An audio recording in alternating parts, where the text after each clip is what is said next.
பண்றியா? நீ எப்படி சொல்லிட்டு இருந்தா அப்ப மத்தவங்க என்ன சொல்லுவாங்க? எனக்கு தெரியாம நீ ஏதாவது பண்றியா? நான் விஷயத்தையும் அம்மா கிட்ட சொல்லி சொல்லி கடைசியில சொதப்பிட்டு இருக்கேன். உன்னையாவது சொல்லாம சாதிச்சு காட்டலாம்.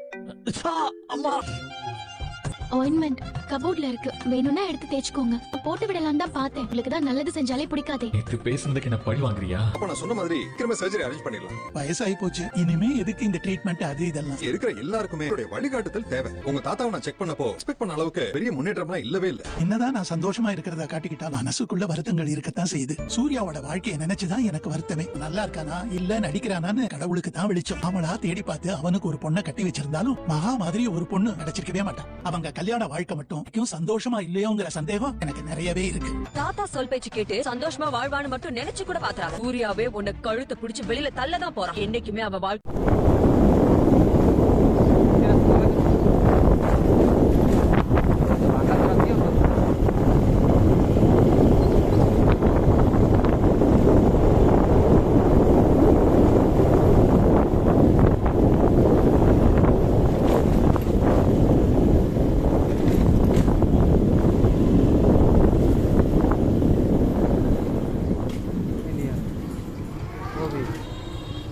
Recovery দেখছো?